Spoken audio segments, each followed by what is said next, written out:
नमस्कार दोस्तों, स्वागत है शोमुस बायोलॉजी की और एक वीडियो में। इस वीडियो में हम बात करने वाले हैं interview for PhD in India. ठीक है, तो interview in India for PhD programme. अगर इंडिया में पीएचडी प्रोग्राम के लिए साइन करना है, पीएचडी प्रोग्राम के लिए एनरोल करना है, तो उसके लिए इंटरव्यू होता है। अब देखो, लोग कहते हैं कि पीएचडी करना है इंडिया में तो नॉर्मली सीएसआईआरजी से नेट क्वालिफाई करना है, एलिजिबिलिटी हो गया, क्वालिफाई करने के साथ साथ स्टाइपेंड मिलेगा, राइट। मगर फिर भी इंस्टीट्यूशंस जहाँ पे पीएचडी आप करोगे वहाँ पर आपका एक इंटरव्यू होगा, और इंटरव्यू जो है पैनल इंटरव्यू होता है, जहाँ पर बहुत सारे लोग आपके इंटरव्यू लेंगे। एक पैनल रहेंगे, रिसर्च पैनल, उसके सामने आपके इंटरव्यू देना पड़ेगा। अब ये इंटरव्यू जब आप देंगे तो वहाँ पे क्या कौन सी क्वेश्चन आपको पूछा जाएगा, उसके बाद आपको किस माइंड सेट से इंटरव्यू की क्वेश्चन को आंसर करना है, इसके ऊपर ये वीडियो है, तो वीडियो को अंत तक ज़रूर देखना। देखो, मैंने पहले एक वीडियो बनाया था कि 10 क्वेश्चंस फॉर पीएचडी इंटरव्यू। तो पीएचडी इंटरव्यू के 10 ऐसे क्वेश्चन, उसका आंसर क्या देना चाहिए, इसके ऊपर मैंने वीडियो ऑलरेडी बना चुके हैं। 3 साल पहले का वीडियो है, वो बहुत पुराना। अपार्ट फ्रॉम दैट, वो वीडियो के अलावा मैं अभी ये जो वीडियो बना रहा हूँ, यहाँ पर मैं बात करूंगा कि सिर्फ और सिर्फ क्वेश्चंस के बारे में नहीं कि 10 जो क्वेश्चन था वो वीडियो में आप देख सकते हो। यहाँ पर मैं आपको बताऊंगा कि किस माइंडसेट से आपको आंसर करना है, किस माइंडसेट से आंसर देना है, और किस माइंडसेट से इंटरव्यूअर आपको क्वेश्चन पूछेगा। उन लोगों का माइंडसेट भी आपको समझना पड़ेगा, उसके बाद ही आप आंसर दे पाओगे, राइट। तो चलिए शुरू करते हैं। पहली बात तो यहाँ पर कि जो इंटरव्यूअर की माइंडसेट होता है यहाँ पर, वो क्या होता है मैं आपको समझा देता हूँ। वो बहुत इंपॉर्टेंट होता है। एक माइंड गेम चलता है एक इंटरव्यूअर और एक कैंडिडेट के बीच। तो इंटरव्यूअर का जो मानना होता है यहाँ पर, ये चीज़ होता है कि एक बंदा आया वहाँ पर इंटरव्यू के लिए, मान लो कि 2 सीट्स हैं और वहाँ पर कैंडिडेट्स बहुत आते हैं। 2 सीट्स के लिए शायद कैंडिडेट्स आएंगे 30-40 आ जाते हैं। अच्छे इंस्टीट्यूट है तो और भी आ सकते हैं। तो 2 सीट से जनरल कैटेगरी में 30 लोग आ गए इंटरव्यू देने में, तो उन लोगों को यही देखना होता है कि कौन सी कैंडिडेट उन लोगों की जगह के लिए सुइटेबल है, राइट। तो वो क्या चीज़ देखेंगे। देखो, जो पैनल होता है अलग अलग इंटरव्यू के पास अलग रहेगा।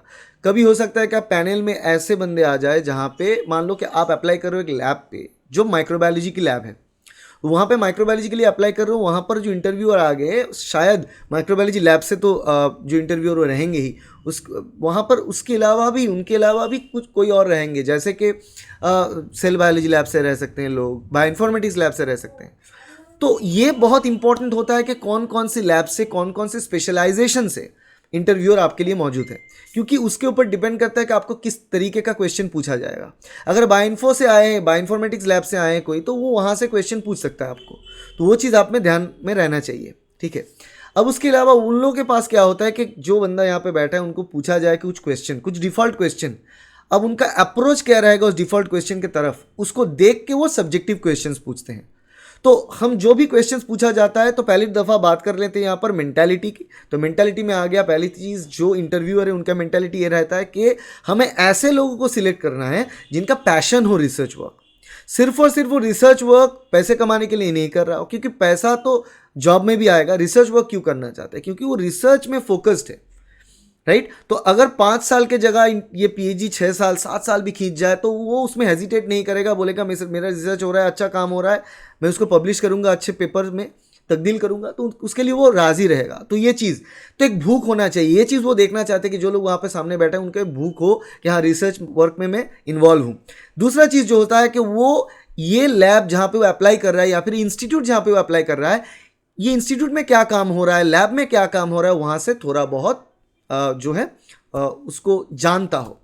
तो ये चीज़ बहुत इंपॉर्टेंट है। आप जिस भी जगह पे इंटरव्यू देने के लिए जाओ, वहाँ पे एक होमवर्क करके जाओ कि जिस लैब में जा रहा हो, जिस इंस्टीट्यूट में जा रहा हो, वहाँ पर कैसा काम हो रहा है, एग्जैक्ट डिटेल में नहीं, मगर कौन कौन सी टॉपिक में, ब्रॉड टॉपिक में काम हो रहा है, ये जानना है आपको। वो चीज़ बहुत इंपॉर्टेंट, क्योंकि जब आप इंटरेस्ट दिखाओगे उनके काम में, तो वो भी इंटरेस्ट दिखाएंगे आपको हायर करने में। तो ये माइंड गेम हो गया इस हिसाब से, ठीक है। तो ये चीज़ पहली दफ़ा। सेकंड जो चीज़ होता है क्वेश्चन। अब क्वेश्चन की बात आ जाता है, तो क्वेश्चन कैसे कैसे किया जाएगा। अब देखो, दोनों प्रकार के क्वेश्चंस होते हैं। पहले दफ़ा जो क्वेश्चन होगा वो है ब्रॉड जनरल क्वेश्चंस, उसके बाद आता है सब्जेक्टिव। तो जनरल क्वेश्चन में ये पूछा जाता है कि आप पीएचडी क्यों करना चाहते हो, आपकी लाइफ के एम पीएचडी क्यों है। और सेकेंड जो क्वेश्चन आ जाता है यहाँ पर, वो दूसरा चीज़ होता है कि पीएचडी तो आप कर लोगे, ठीक है, आप पीएचडी कर लोगे, पीएचडी करने के बाद आप क्या करना चाहते हो, ठीक है। तो बेसिक क्वेश्चन है, किसी को भी पूछा जा सकता है, तो उस हिसाब से आंसर लोग रेडी करेंगे, देंगे। आपको ठीक ठाक जवाब देना है कि आपको आपके जवाब से समझाना है कि आपका पीएचडी करना रिसर्च वर्क के साथ लिंक्ड होना आपके पैशन है, इच्छा है, राइट, मजबूरी नहीं है। ये चीज़ आपको ध्यान में रखना है। अब दूसरी चीज़ जो यहाँ पे आ जाता है सब्जेक्टिव क्वेश्चन। अब ये सब्जेक्टिव क्वेश्चन अलग अलग जगह पर अलग होगा, जिस टाइप के लैब के लिए आप अप्लाई किए हो उस टाइप का होगा। सब्जेक्टिव क्वेश्चन के लिए आपको पढ़ाई करना पड़ता है, तो आपका नेट क्लियर हुआ है ऑब्वियसली। अगर नेट आप क्लियर कर चुके तो ऑटोमेटिकली आप प्रिपेयर्ड हो। थोड़ा बहुत आपको देखना पड़ता है, जिस लैब में अप्लाई कर रहे हो उस लैब, मान लो कि वो लिस्टमैनिया डोनोवेनी, लिस्टमैनिया लेके काम हो रहा है, तो लिस्टमैनिया रिलेटेड थोड़ा बहुत आप देख लिया, उसके बेसिक चीज़ें जान लिए, लैब का कोई 1-2 पेपर हो तो उसको पढ़ लो बस। उसके बाद आप इंटरेस्ट दिखाओ उसमें। अब कोई कुछ जगह पे पैनल क्या करता है, आपसे पूछेंगे कि आप कौन सी टॉपिक में क्वेश्चन चाहिए आपको, आप बताओ। आप जिस टॉपिक में बोलोगे हम उस टॉपिक से क्वेश्चन पूछेंगे। ये ट्रिकी जगह हो जाता है, क्योंकि आपसे पूछा जाए कि आपकी पसंदीदा जगह बताओ, तो आप बताओ एक ऐसे जगह जो आप स्ट्रांग हो, ठीक है, मगर उसको भी लिमिटेड रख के बताओ कि ये जगह। आप इम्यूनोलॉजी में स्ट्रांग हो तो बताओ कि इम्यूनोलॉजी, आप सेल बायोलॉजी में स्ट्रांग हो तो बताओ सेल बायोलॉजी, ऐसा एक जगह बताओ। तो वो लोग उनसे उस जगह से क्वेश्चन पूछेंगे आपसे, तो उसमें आपको जवाब देना है। तो अगर वहाँ पे आप डिफीट हो गए तो इसका मतलब होता है आपका कॉन्फिडेंस जीरो है। आप जिस सब्जेक्ट में सबसे ज़्यादा कॉन्फिडेंट हो उसमें ही आप आंसर नहीं कर पाए, तो ये बुरा होता है। और किसी किसी इंटरव्यू पैनल में ये होता है कि आपको आपके प्रेफरेंस नहीं पूछा जाएगा, आपको डायरेक्टली उन्हीं के पसंदीदा जगह से क्वेश्चन किया जाएगा।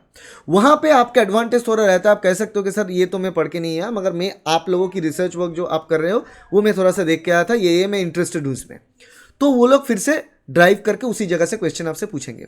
जनरली इंटरव्यू पैनल में आपको मौका दिया जाता है, 1 बार फेल हो 2 बार फेल हो तो 3-4 बार आपको दिया जाता है क्वेश्चन आंसर करने का, ठीक है। तो कुछ आप आंसर कर पाओ ये चीज़ देखने के लिए। बेसिकली यहाँ पर बेसिक टेक्निक से क्वेश्चन पूछा जाता है, यानी कि डाइल्यूशन हो गया, मीडिया बनाना हो गया, एसडीएस पेज हो गया। टेक्निक से बहुत ज़्यादा क्वेश्चन फोकस किया जाता है, क्योंकि एक्चुअली आप प्रैक्टिकली ये टेक्निक सॉल्व करोगे, टेक्निक यूटिलाइज करोगे आपके पीएचडी में, तो वहाँ से क्वेश्चन ज़्यादा आएंगे। तो वहाँ जो क्वेश्चन आएगा उसका आंसर आपको देना है, ये चीज़ आपके ध्यान में रखना है। तो आपको पर्टिकुलरली सीएसआर यूनिट 13 जो है 12-13 को अच्छे तरीके से, पर्टिकुलरली यूनिट 13 को अच्छे तरीके से पढ़ना होता है, ठीक है। और उसके साथ साथ कोई एक पर्टिकुलर यूनिट जो आप अच्छे हो, जैसे कि बायोकेमिस्ट्री हो गया, सेल बायो हो गया, माइक्रो बायो हो गया, आप वो कहो कि मैं इसमें अच्छा हूँ।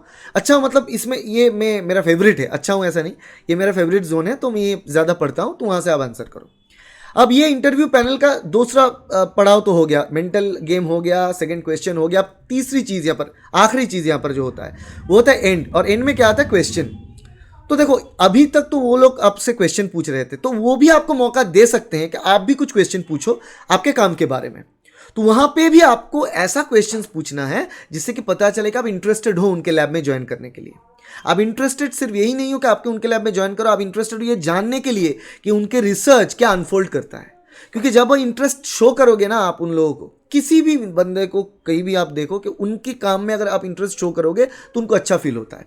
यही यहाँ पे होगा, उनको अच्छा फील होगा कि आप उनके काम के बारे में बात कर रहे हो, आप वो होमवर्क करके आए हो, ठीक है। आप पूछो कि आपने सर ये जो एक्सपेरिमेंट किए थे उसके बाद ये रिजल्ट, तो आप कुछ रिजल्ट आया, अगर आया तो क्या हम सोच रहे हैं, ऐसा अगर आप इंटरेस्ट लोगे तो उन लोगों में भी एक बनेगा कि हाँ ये बंदा इंटरेस्टेड है, रिसर्च में इंटरेस्टेड है ओवरऑल। और वो कुछ ऐसा सवाल आपसे पूछ सकते हैं कि मान लो कि 3 साल के बाद आपके स्टाइपेंड रुक जाए 5 महीने के लिए, तो तब भी क्या आप इतना स्ट्रांगली रिसर्च के लिए हाँ बोलोगे? तो आपको वहाँ पे आंसर देना हाँ सर बोलेंगे, क्यों नहीं, हमारा काम है 3 साल 4 साल जितना भी लगे। रिसर्च प्रायोरिटी होना चाहिए, पैसा तो आएगा उस हिसाब से। हमें बिलीव है कि हमें गवर्नमेंट जो फंडिंग देंगे, गवर्नमेंट पे बिलीव है, आपके सिस्टम पे बिलीव है कि आप भी नॉर्मली वो सब ट्राई करेंगे तो ठीक हो ही जाएगा सब कुछ। तो इस हिसाब से आंसर आपको देना होता है, ठीक है। तो ये चीज़ ध्यान में रखना है कि आखिरी टाइम पर अगर आपको क्वेश्चन के लिए पूछा जाए, आप भी ऐसा कुछ क्वेश्चन पूछो जिससे कि आपके इंटरेस्ट शो हो, ठीक है। तो इससे क्या हो जाएगा, सारे के सारे चीज़ों को मिलाकर आप एक अच्छा कैंडिडेट बन जाओगे। अब उसके अलावा तो देखो क्वालिफिकेशन मैटर करता है, आप कहाँ से पढ़े हो मैटर करता है, कितना एज है, जेंडर क्या, बहुत कुछ, बहुत चीज़ों के ऊपर डिपेंड करके डिसाइड होता है कि आपको लिया जाएगा नहीं। और इंडिया में कंपटीशन बहुत बढ़ चुका है, पीएचडी इंटरव्यू भी आप देखोगे 2 के लिए 30-50-60 बंदे आ जाएंगे, मगर फिर भी वहाँ पर ये सारी चीज़ अब एडवांटेजेस की तरह काम करेगा आपके लिए। तो इसके हिसाब से आप प्रिपेयर करो, प्रिपरेशन लो, तो आपकी जो है इंडिया में पीएचडी के इंटरव्यू क्रैक करना बहुत आसान हो जाएगा। ये टिप याद रखना, 3 सेक्शन, माइंड गेम, क्वेश्चंस और आपका पलटा क्वेश्चन, ये 3 चीज़ को अगर याद करके आप पीएचडी एंट्रेंस में जाओगे, इंटरव्यू दोगे, तो हो सके आपका क्वालिफिकेशन हो जाए, और आशा करते हैं कि क्वालिफिकेशन हो, ठीक है। So that's all about this video. If you like this video, please hit the like button, share this video with your friends and subscribe to this channel to get more videos like this in future. Thank you. Bye.